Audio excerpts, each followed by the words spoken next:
Assalamualaikum warahmatullahi wabarakatuh. Selamat pagi semua. Perkenalkan, nama saya Gifara Noval Abrar Kurniawan dari Course 13 Bravo. Pada kesempatan kali ini, saya akan menjelaskan tentang apa saja sih alat bantu pendaratan dan bagaimana prinsip kerja serta spesifikasi dari setiap alat. Baik, langsung ke yang pertama yaitu prinsip kerja dari localizer. Jadi, localizer itu bekerja dengan cara mengirimkan sinyal dengan frekuensi 90 MHz dan 150 MHz. Localizer bekerja dalam bentuk horizontal guna membantu pesawat untuk mengetahui posisi pendaratan yaitu center line atau garis tengah dari runway. Localizer bekerja dalam jangkauan 25 nautical mile dengan frekuensi 108 sampai 111,975 MHz. Yang kedua yaitu prinsip kerja dari glide slope atau glide path. Jadi, glide path itu bekerja dengan menggunakan sinyal side dengan frekuensi 90 MHz dan 150 MHz. Glide path atau glide slope bekerja dalam bentuk vertikal guna membantu pesawat untuk menemukan sudut luncur pesawat dari runway saat akan mendarat.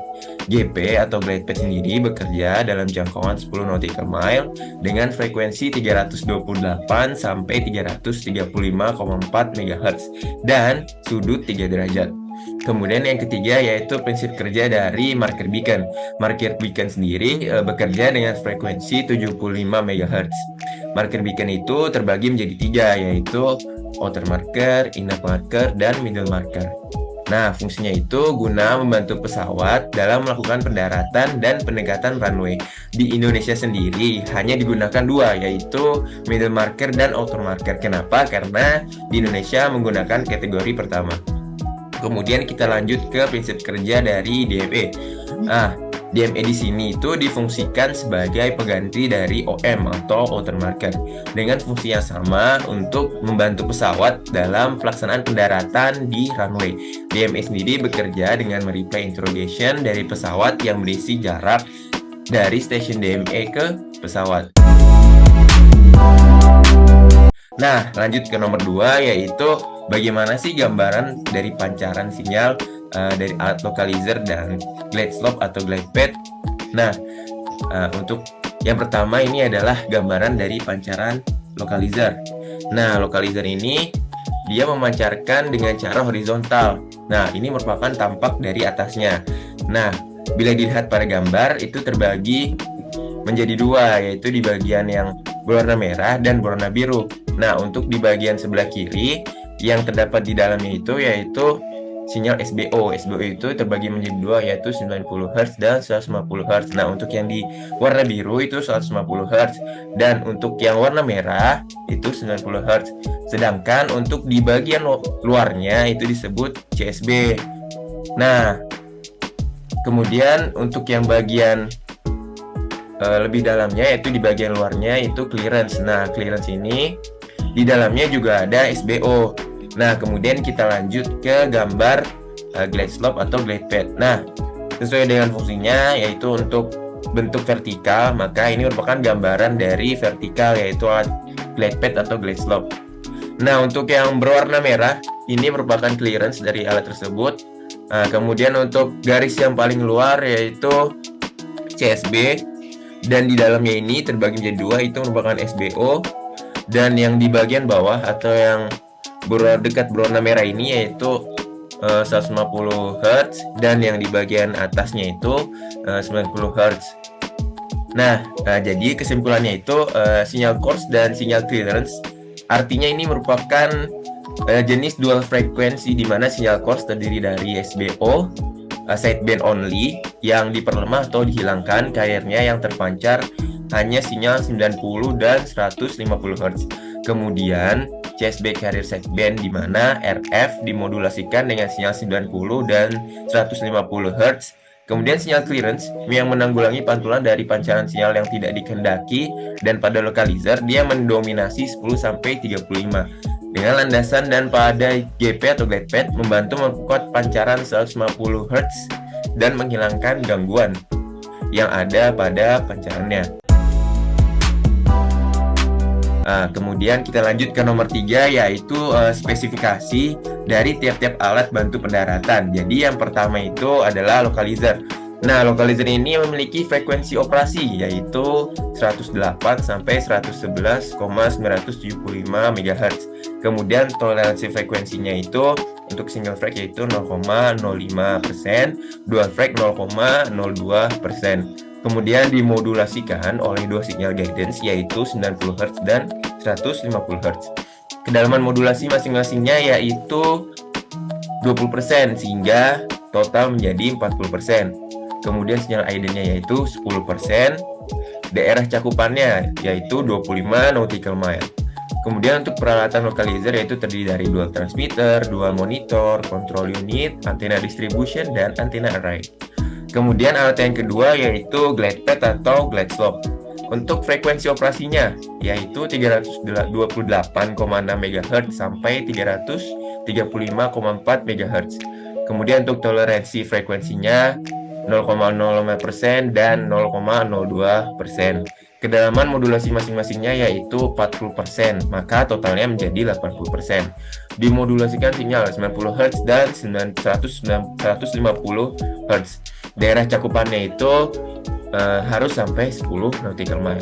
Kemudian yang ketiga, alat yang ketiga yaitu marker beacon. Marker beacon ini memiliki frekuensi yaitu 75 MHz. Nah, marker beacon ini terbagi menjadi tiga, yaitu inner marker, middle marker, dan outer marker. Nah, untuk sinyal audionya dibagi. Yang pertama OM atau outer marker yaitu 400 Hz, kemudian middle marker 1300 Hz, dan yang terakhir IM atau inner marker yaitu 3000 Hz. DMA. Nah, DMA pada ILS ini memiliki frekuensi operasi sebesar 962 sampai 1213 MHz.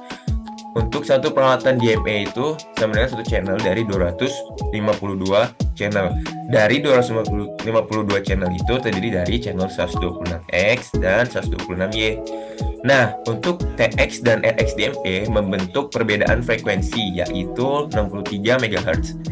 Kemudian, apabila replay lebih kecil dari interrogation, maka dia tergolong ke channel kecil. Maka dalam cakupan 1 sampai 63 channel. Dan selanjutnya, apabila replaynya lebih besar dibanding interrogationnya, maka dia termasuk ke golongan channel besar dalam rentan angka 64 sampai 126 channel. Nah, kita lanjut ke nomor 4 yaitu tentang tata letak penempatan ILS. Nah, berikut merupakan gambaran dari instrumen landing system yang ditempatkan di runway. Jadi, untuk penjelasannya, penempatan ILS localizer ditempatkan pada 250 sampai 300 meter dari ujung runway, ditempatkan selurus dengan centerline runway. GP ditempatkan 120 meter dari centerline runway di kiri atau kanan runway dan 300 meter dari threshold. Kemudian, penempatan antena DMA di atas antena GP. MB seluruh centerline runway. Untuk IM atau inner marker itu 450 meter ke ujung runway. MM atau middle marker itu 1050 meter, kemudian OM atau outer marker yaitu 7,2 km. Nah, kemudian untuk penjelasan selanjutnya yaitu mengenai time delay dan time spacing. Jadi, pengertian pertama yaitu time delay adalah waktu yang dibutuhkan interrogator yang diproses oleh DMA dan di-replay hingga diterima oleh pesawat.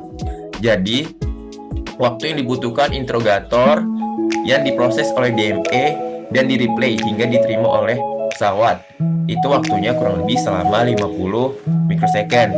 Sedangkan pengertian daytime spacing adalah jeda waktu dari peralatan DMA saat menerima interrogation, artinya antara gelombang interrogator yang satu dan berikutnya itu terdapat jeda waktu yang disebut dengan time spacing. Nah, untuk waktunya itu kurang lebih 12 second. Nah, kemudian untuk soal yang terakhir yaitu soal nomor 5 yaitu penentuan nilai interrogation dan replay dari satu channel X dan Y pada DMA sesuai dengan nomor absen. Nah, untuk kesempatan kali ini maka sesuai dengan nomor urut saya yaitu absen nomor 8, maka channelnya nomor 8. Untuk rumusnya yaitu sebagai berikut yang terdapat pada gambar yaitu I sama dengan 1025 ditambah C dikurang 1. C di situ dalam artian adalah channel. Jadi kita masukkan angkanya menjadi 1025 ditambah 8 dikurang 1, maka 1025 ditambah 7 dan kita dapatkan hasilnya yaitu 1032 MHz. Kemudian kita lanjut ke channel X. Setelah didapatkan interrogationnya, maka I dikurang 63, maka kita masukkan angkanya yaitu 1032 dikurang 63, maka menjadi 959 MHz. Kemudian kita lanjut ke channel Y, yaitu I ditambah 63, maka menjadi 1023 ditambah 63, maka hasilnya akan menjadi 1095. Nah, itu merupakan hasil akhir dari perhitungan sinyal interrogation. Nah, yang menjadi perhatian yang perlu diperhatikan yaitu apabila I, sinyal interrogation itu dengan kurun angka 1 sampai 63, maka X-nya menjadi dikurang 63 dan Y-nya menjadi ditambah 63. Namun apabila I, interrogationnya di atas 63 atau dalam angka sekitar 64 sampai 126, maka X-nya justru ditambah 63 dan Y-nya dikurang 63. Nah, itu merupakan beberapa dasar atau rumus dari untuk memperhitungkan penentuan nilai interrogation dan replay dari channel X dan Y pada DMA. Nah, itu dia penjelasan singkat saya tentang apa itu alat bantu pendaratan beserta prinsip kerja dan spesifikasi dari setiap alat-alat.